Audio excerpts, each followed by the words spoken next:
நீங்கள் யாராவது யோசிச்சிங்களா எப்படி இந்தியா இந்த மாதிரி ஜெயிக்குமா? இல்லை அப்படி கேட்கல. இந்த மாதிரி அதாவது ஐபிஎல்லில் நம்ம வந்து 240 200ன்னு பார்த்தேன். இந்த கொல்கத்தா ஈடன் கார்டன்ஸ் பிச்சில் இங்கிலாந்து ஒரு மாதிரி ஆல் அவுட் ஆவாங்க. 130க்கு ஆல் அவுட் ஆவாங்க. அது இந்தியா வந்து செகண்ட் இன்னிங்ஸில் 12 ஓவரில் சேஸ் பண்ணி முடிப்பாங்க. பேட்டிங்கே கஷ்டப்படக்கூடிய ஒரு பிச்சு. அதில் வந்து பார்த்திங்கன்னா ஷமிலாம் உட்கார வைப்பாங்க. எதிர்பார்த்தீங்களா? ஏதாவது நினச்சிங்களா? இல்லை தண்ணி கேன் போட்ட நிதிஷ்குமார் ரெட்டியெல்லாம் என்ன சொல்கிறீங்க? சரி பேசுவோம்.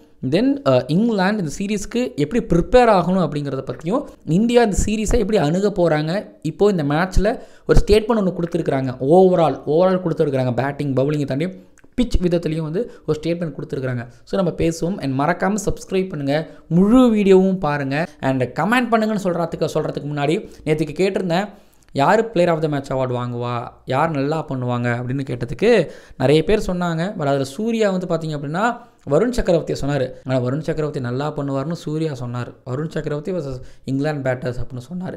ஸோ அதனால் அதை மென்ஷன் பண்ணிக்கிறேன். இதே போல் ஒவ்வொரு மேட்ச்லேயும் நீங்கள் வந்து கமெண்ட் பண்ணுங்கள். ஸோ மறக்காமல் சப்ஸ்கிரைப் பண்ணுங்கள். உங்களோட கிரிக்கெட் ஃப்ரெண்ட்ஸுகளுக்கும் ஷேர் பண்ணுங்கள். வீடியோக்குள்ளே போகலாம். ஓவருக்கு 6 பால் தான், ஆனால் நோ பால் போட்டால் 7 பால் போடு. ஐபிஎல் பப்பியா? ஜென்டில் லேடிஸ் அண்ட் ஜென்டில்மேன், இந்த இங்கிலாந்து டூர் ஆஃப் இந்தியா 2025 தூலில் கொல்கத்தா ஈடன் கார்டன்ஸை நடந்து முடிஞ்ச India versus England first T20 மேட்சோட அனாலிசிஸ் அண்ட் ரிவ்யூ பார்க்க வந்திருக்கிறீங்க. 132க்கு இங்கிலாந்து ஆல் அவுட் ஆகிறாங்க. இந்தியா அதை 12.5 ஓவரில் சேஸ் பண்ணுறாங்க. ஆனால் சேஸ் பண்ணும்பொழுது அதை 12 ஓவரில் அபிஷேக் சர்மா கிட்டேருந்து 79 ரன்னு. அந்த பக்கத்தில் இருந்து, அது இங்கிலாந்து சைட்லேருந்து ஒரே ஒரு 50. ஆனால் எப்படி எடுக்கப்பட்ட விதம் அப்படிங்கிறது தான் வித்தியாசம் இருக்குது. ஆனால் நான் ஜாஸ் பட்டரோட கேமை நான் ரொம்ப ரெஸ்பெக்ட் பண்ணுறேங்க. அவர் ஆடிய விதம், அவர் எந்த சுச்சுவேஷனில் ஆனார் அப்படிங்கிறதையும் நான் ரெஸ்பெக்ட் பண்ணுறேன். ஸோ ஃபர்ஸ்ட் ஆஃப் ஆல் பிச்சை பொறுத்த வரைக்கும் எடுத்துக்கிட்டேன்னா கொத்தி விட்டாங்க. இங்கிலாண்டுக்கு விக்கெட் ஃப்ளாட்டாக கிடச்சா அவங்க டாஸ் ஃபஸ்ட் வின் பண்ணுறாங்களோ செகண்ட் வின் பண்ணுறாங்களோ அவங்களுக்கு பிச்சு ஃப்ளாட்டாக இருந்தால் ஏறி மிதிச்சுட்டு போயிடுவாங்க. பேஸ்பால் கிரிக்கெட் ஆடிடுவாங்க. நான் இன்னொன்று ப்ரிவியூவில் சொல்லியிருப்பேன், எங்கெங்கெல்லாம் ஃப்ளாட் ட்ராக் இருக்கோ அங்கெங்கெல்லாம் பேஸ்பால் தலை தூக்குது. அதனால் ஃப்ளாட் ட்ராக் கிடைக்கும் பட்சத்தில் தலை தூக்கலாம் அப்படிங்கிற மாதிரி நான் தெரிவிச்சிருந்தேன். ஒன்று. அதுக்கப்புறம் நான் அந்த பிச் ரிப்போர்ட்லாம் சொல்லியிருந்தேன். ஐபிஎல்லில் வந்து 240 260 200லாம் வருது, ஆப்போசிட்டாக நடந்தாலும் நடக்கலாம் அப்படிங்கிற மாதிரி சொல்லியிருந்தேன். ஆக்சுவலி ஆப்போசிட்டாக தான் நடந்தது. ஷமியை உட்கார வச்சாங்க. நிதிஷ்குமார் ரெட்டி பிளேயிங் லெவலில் எடுத்து வச்சு தண்ணி கேன் போட வச்சாங்க. அவசியமே நீங்கள் வரலை. இருக்கக்கூடிய பவுலர்ஸ் எல்லாருமே போட்டுட்டு போயிட்டாங்க. டீமில் வாஷிங்டன் சுந்தர் இல்லை, எதிர்பார்க்கவே இல்லை.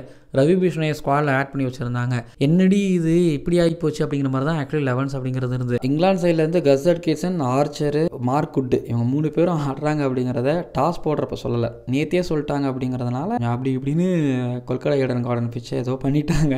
அதனால தான் இப்போ இந்தியன் டீமோட 11ல் பார்த்தீங்கன்னா ஒரே ஒரு ஃபாஸ்ட் பாலர் ஹர்தீப் சிங் தான். செகண்ட் ஃபாஸ்ட் பாலராக ஹர்திக் பாண்டியாவை எடுத்துகிட்டு போனாங்க.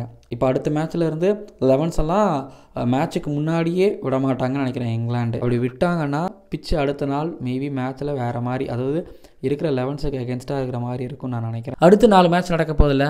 இப்போ சென்னையில் அடுத்த மேட்ச் வருது. அதுக்கு அடுத்து இன்னும் 3 T20 மேட்ச் இருக்குது. வென்யூஸ் டெஃபினட்டாக, அதாவது பிளேயர்ஸுக்குள்ள வந்து கண்ணாமூச்சி ஆடுறாங்க, பிளேயர்ஸுகள் சேலஞ்சு, இங்கே இருக்கிற வெதர் சேலஞ்சுங்க தாண்டி பிச்சும் சேலஞ்சாக இருக்க போகுது. பிச்சு எப்படி இருக்க போகுதுன்னே கண்டுபிடிக்க முடியாத அளவுக்கு தான் இருக்க போதா அப்படிங்கிறது ஒரு கேள்வி. இல்லை சேலஞ்சிங்காக இருக்கும், அவங்க நினச்ச மாதிரி இருக்காது. ஃப்ளாட் ட்ராக்கை தான் கிடைக்க போதுன்னு வருவாங்க. ஃப்ளாட் ட்ராக்கை ஒரு பங்களாதேஷுக்கு கொடுக்கலாம், உமன்ஸ் அயர்லாந்து டீமுக்கு வேணாலும் கொடுக்கலாம். ஆனால் இங்கிலாந்து டீமுக்கு கொடுக்க முடியாது. கொடுத்தா ஏறி மிதிச்சுட்டு போயிடுவாங்க அப்படிங்கிறது தெரியுது. ஸோ அப்போ இங்கிலாந்து இன்னும் நிறைய விஷயங்கள் ஒர்க் பண்ண வேண்டியது இருக்குது. இது ஒரு பக்கம். அப்படின்னா இன்னொரு பக்கத்தில் டாஸ் இந்தியா பக்கம் வந்துருச்சு. அது ரொம்ப பெரிய ஒரு நல்ல விஷயம். இந்த பிச்சில் வந்து நான் 2 பேரை நான் ரொம்ப அதிகமாக மிச்சணும்னு நான் நினைக்கிறேன். ஒன்று ஜாஸ் பட்லர், இன்னொன்று வந்து பார்த்திங்கன்னா அபிஷேக் சர்மா. ஆனால் 2 பேரும் ஆடினது வேறு ஜோனில் ஆடினாங்க. இந்த பிச்சு வந்து ஒரு மாதிரி நின்று வந்தது. பேட்டிங்க்கு அவ்வளோ ஈஸியாக கிடையாது, கொஞ்சம் கஷ்டம்தான். ஆனால் இந்த பிச்சில் ஒரு பக்கம் விக்கெட், ஒரு பக்கம் ஜாஸ் பட்லருக்கு போய்கிட்டே இருக்குது. ஆனால் ஒரு காலை ஓப்பன் பண்ணி ஆடுறது, தலையை தொங்கு போட்டு ஒரு பேக் ஃபுட்டை தூக்கி வச்சுட்டு வருண் சக்கரவர்த்தியும் அடித்தார். ஒரே ஓவராக 4 4 ஹர்திக் பாண்டியா அடித்தார். டவுன் லெக் சைட் போட்டாலும் அடித்தார், நேராக போட்டாலும் அடித்தார், சுற்றி ஆஃப் சைட்லையும் அடித்தார். ஒன்றும் பண்ண முடியல ஹர்திக் பாண்டியாவால், சிரிச்சிட்டு போக தான் முடிஞ்சது. ஸோ இந்த விதத்தில் வந்து பார்த்திங்க அப்படின்னா ஜாஸ் பட்லர் அந்த இடத்துல நின்று ஒரு 50 அடித்ததே பெருசு. மற்றவங்க மாதிரி ஏன்னா கரெக்டாக கையில் கொடுத்துட்டு போயிருந்துருக்கலாம். ஆனால் அவர் கிளியராக ஷாட்ஸ் எல்லாத்தையும் அவர் வந்து கிளியர் பண்ணார். கிளியர்னு 3 கிளியர் சொன்னால் எனக்கு அவரோட 100% ஆன கேம் பிடிச்சிருந்தது. ஒருவேளை இந்த மேட்ச் இங்கிலாந்து ஜெயிச்சிருந்தாங்கன்னா கம்ப்ளீட்லி நான் வந்து Jos Buttler player of the match சந்தேகமே வேணாம். பார்ட்னர்ஷிப்பே அந்த பக்கம் அமையலை. பட் அந்த இடத்துல வந்து தனியால் ஒரு ஆள் நின்று கடைசி வரைக்கும் விளையாண்டார் ஜாஸ் பட்லர். இன்னொரு பக்கம் அபிஷேக் சர்மா இந்த விக்கெட் வந்து பார்த்திங்க அப்படின்னா நான் சின்ன பொட்டி கிரவுண்ட்லாம் இந்த மாதிரியான விக்கெட்ஸ் தான் எதிர்பார்ப்பேன். நீங்கள் பொட்டி கிரவுண்டு கொடுத்துட்டு ஃப்ளாட் ட்ராக் கொடுத்துட்டிங்கன்னா பவுலர்ஸுகளை வந்து கதறுவாங்க, கஷ்டப்படுவாங்க. அப்போது நீங்கள் என்ன பண்ணணும், பொட்டி கிரவுண்டில் நீங்கள் கொஞ்சம் சேலஞ்சிங்கான ஒரு பிச் கொடுங்க, கொஞ்சம் பவுலர்களுக்கு எடுபடுற மாதிரியான பிச் கொடுங்க, அசிஸ்ட் பண்ணுற மாதிரி பிச் கொடுங்க. ஸோ ஆக்சுவலி அந்த பிச் கிடச்சிது. அதில் வந்து வருண் சக்கரவர்த்தி நல்லா போட்டார். பட் அபிஷேக் சர்மா எடுத்துக்கிட்டிங்க அப்படின்னா பிச்சு, அதாவது செகண்ட் இன்னிங்ஸ்லேயும் பிச்சில் எந்த விதமான மாற்றமும் இல்லை. அதுபோல் ஆர்ச்சரோட பால், கசர் கேஸனோட பால் கொத்தி விட்டாங்கன்னு சொல்கிறது கூட அந்த டேர்ம் கூட தப்பு தான். ஆனால் பேட்டுக்கு அவ்வளோ சிறப்பான ஒரு பிச் கிடையாது. ஆனால் அபிஷேக் சர்மா வேறு ஒரு ஜோனில் தான் இருந்தார். இதில் சஞ்சு சாம்சனோட பங்கு இருக்குது. ஏன்னா சஞ்சு சாம்சன் வந்து பார்த்திங்க அப்படின்னா ஒரு மாதிரி பின்னாடி போயிட்டு, ஓகேங்களா, ஒரு மாதிரி பின்னாடி போயிட்டு பயந்துலாம் இல்லை, ஒரு மாதிரி லென்த்து கொஞ்சம் ஒரு மாதிரி ஃபுல்லாக போட்டால், ஒரு மாதிரி யார்க்கர் போட்டாலும் ஃபுல்லாக எடுக்கிற மாதிரி, குட் லெங்க் போட்டால் ஒரு மாதிரி ஷார்ட் லெங்க் மாதிரி எடுக்கிற மாதிரி அவர் அந்த ஓவர் மாதிரி சூப்பராக அடித்தார். ஆர்ச்சர் அவருக்கு ஃபார்வர்ட் ஷார்ட் லெக்கில் வச்சார். திரும்பி அடுத்தது வந்து பார்த்திங்க அப்படின்னா ஒரு புல்லு ஒன்று அடித்தார். அதுக்கப்புறம் அப்பிஷா ஆஃப் சைடில் ஒரு 6 ஒன்று அடித்தார். திரும்பி ஒரு கவர் ட்ரைவ் ஒன்று டவுன் த லெக் சைடு போட்டார், ஒரு 4 ஒன்று. அந்த ஓவரில் 4 6 4. ஸோ ஒரு 20 ரன் கிட்டத்தட்ட அங்கேயே தேத்தியாச்சு. ஸோ லைனை வந்து பார்த்திங்கன்னா சஞ்சு சாம்சன் டிஸ்டர்ப் பண்ணிட்டார், அவங்கள ஆல்மோஸ்ட் டிஸ்டர்ப் பண்ணிட்டார். இதுவே அவங்கள ஒரு பேக் ஃபுட்டில் தள்ளியிருக்கும். இதுக்கப்புறம் அபிஷேக் சர்மாவோட டர்ன். அபிஷேக் சர்மா நல்லா விளையாண்டே ஆகணும் ஒரு கட்டாயம். ஏன்னா ஒரு பக்கத்தில் அபிஷேக் சர்மாவுக்கு கொடுக்கக்கூடிய ஒரு வாய்ப்பை ருத்ராஜ் கெய்க்வாத்துக்கு கொடுங்க அப்படின்னு குரல்கள் வெளியில் வந்துக்கிட்டு இருக்கு. ஸோ அப்படி குரல்கள் வெளியில் வர ஆரம்பித்தாலே ஆடி ஆகணும், நல்லா ஆடி ஆகணும். பட் அபிஷேக் சர்மா ஆடின ஒரு ஆட்டம் லிட்டரலி சொல்கிறாங்க, திரும்ப என்னை வந்து இன்னும் ஒரு அடுத்து ஒரு லாங் ரன் எனக்கு கொடுங்க அப்படிங்கிற மாதிரியான ஒரு கேம் தான் ஒன்று அவர்கிட்ட இருந்துச்சு. ஆர்ச்சர் வந்து அவருக்கு அந்த just outside off stump அந்த லைனை பிடிச்சி பால் கொஞ்சம் ஏற்றி போட்டார். லைன் நல்லா இருந்துச்சு, லைன் லெங்க் சூப்பராக இருந்துச்சு. கால் நகரில் ஹேண்ட்ஸ் யூஸ் பண்ணி அடிக்க பார்த்தாரு, பீட்டன் ஆச்சு. திரும்ப லைட்டாக வெளியில் போட்டாருன்னு நினைக்கிறேன். ஆஃப் சைடில் கையை மட்டும் யூஸ் பண்ணி ஒரு 4 ஒன்று அடித்தார். திரும்பி ஆஃப் சைடில் ஒரு அப்பிஷா ஒரு 6. ஸோ இதுக்கப்புறம் லைன் லெங்க் அங்கேயே எனக்கு டிஸ்டர்ப் பண்ணியாச்சு. கால் நகரில் கை மட்டும் தான் நகர்ந்துச்சு. திரும்ப அபிஷேக் சர்மாவுக்கு டவுன் த லெக் சைட் போட்டார் நினைக்கிறேன், உட்டு ஃபைன் லெக்கில் 6. திரும்பி ஏறி வந்தார், உட்டு போகிற பேஸுக்கெலாம் ஏறி வந்தார். ஆஃப் சைடில் தேர்மலில் 6. ஸோ ஆஃப் சைடில் 4 6, தேர்மலில் 4 6, ஃபைன் லெக்கில் 6. அபிஷேக் சர்மா ஃபாஸ்ட் பாலர் போட்டால் கதற அடிக்கிறார். திரும்பி ஆதில் ரஷீதை உள்ளே கொண்டு வந்தார். ஆதில் ரஷீதையும் நின்றுக்கிட்டு கடைசியாக அடித்தார். ஸ்டெப் அவுட் பண்ணி அவர் லைனை டிஸ்டர்ப் பண்ணார், எல்லாரோட லைனை டிஸ்ட்ராய்ட் பண்ணார். ஸ்டெப் அவுட் பண்ணி மிடில் விக்கெட்டில் லாங் ஆனில் அடித்தார். ஆதில் ரஷீதுக்கு அவரை கொண்டு வருவீங்களா? நெவர், கொண்டு வரவே மாட்டீங்க. ஆதில் ரஷீதுக்கு பதிலாக நீங்கள் லீம் கொண்டு வந்தாலும் ஏறி அடிக்க போகிறது உறுதி தான். திரும்பி ஜெமி ஓவர்டனை புல்லு 6 வந்தோடனே புல்லு 6, லாங் ஆஃபில் 6. திரும்பி டிரைவு 4 ஒன்று ஆனார்.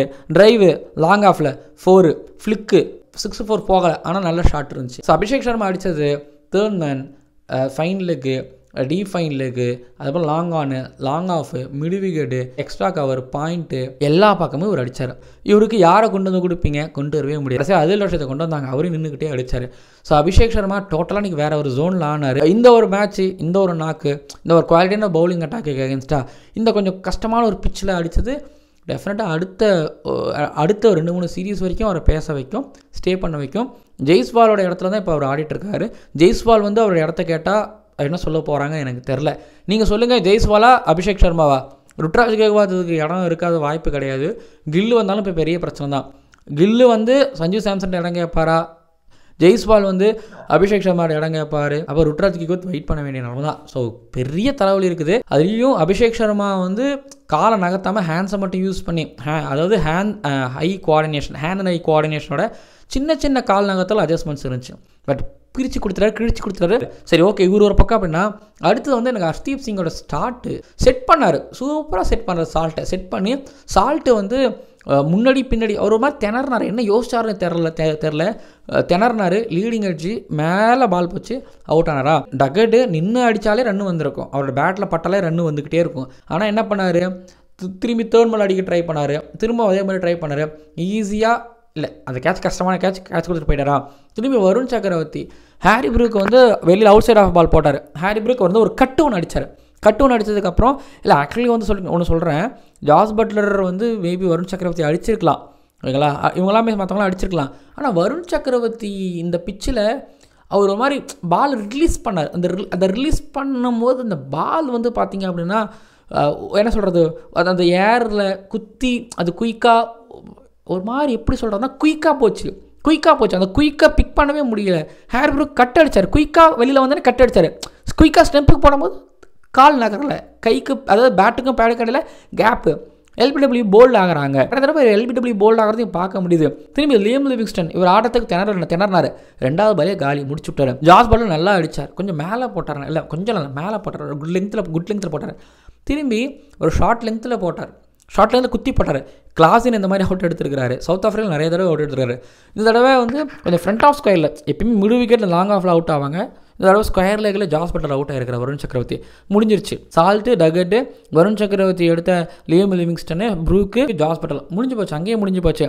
அதுக்கப்புறம் இதில் ஹர்திக் பாண்டியா ரன்னர் ரிலீக் பண்ணி அப்புறம் ஹர்திக் பாண்டியா விக்கெட் எடுத்து அப்புறம் அக்ஷர் பட்டேல் வந்து பார்த்தீங்கன்னா மெய்டன்லாம் போட்டார்.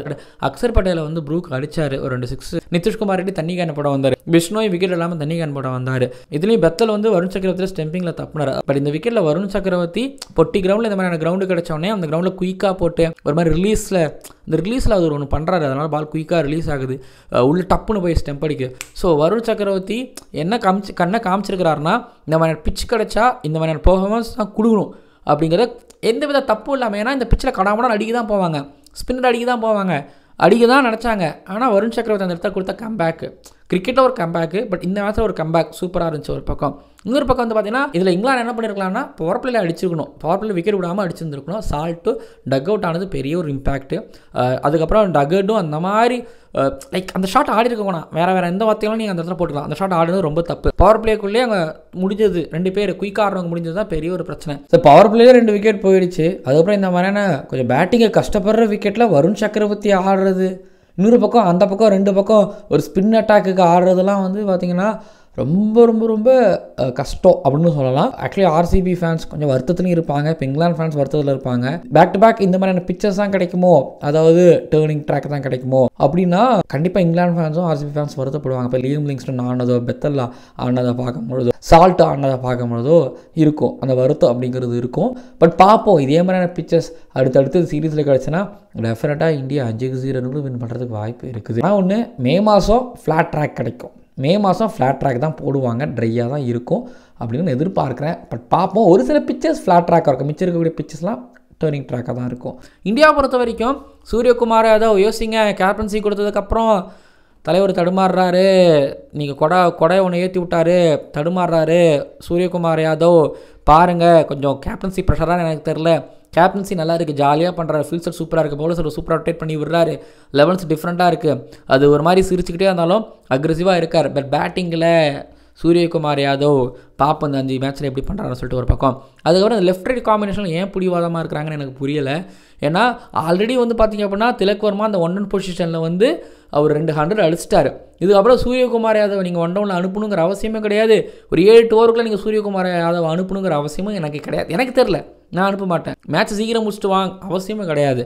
ஸோ சூரியகுமார் யாதவ் வந்து ஒரு 8வது 9வது 10வது அந்த டைமுக்கு மேலே அனுப்பலாம். அதுக்கு இடையில திலக் வர்மா வந்து பார்த்திங்கன்னா நல்லா டைமிங்கோட, ஸோ அவர் ஒரு மாதிரி நல்லாவும் ஆடிட்டு பவர் பிளே நல்லா யூட்டிலைஸ் பண்ணி அங்கேயும் ஆடி ஸோ நல்லா பண்ணியிருக்கிறார். அங்கே பவர் பிளேயில் நல்லா தான் பண்ணியிருக்கிறார். அப்படிங்கும்போது திலக் வர்மாவே அனுப்பி விடலாமே, எதுக்கு இந்த இடத்துல எங்கள் லெஃப்ட் ரைட் காம்பினேஷன் பார்க்குறீங்க? சரி ஓகே, நீங்கள் யோசிச்சு பாருங்கள், திலக் வர்மா அவுட் ஆகிட்டாருன்னா பின்னாடி கீழே யார் அக்ஷர் பட்டேல் மேலே அனுப்புவாங்களா?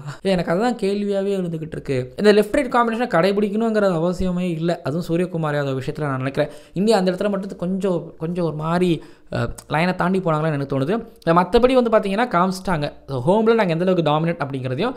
ஹர்தீப் சிங் ஒரு பக்கம் காமிச்சார், எல்லாரும் ஒரு டிபார்ட்மெண்ட்டில் காமிச்சாங்க. பவர் பிளேயில் எப்பா என் ஸ்விங்குக்கு மத்தியில் நீங்களாம் தூசு அப்படிங்கிறத அவர் காமிச்சார்.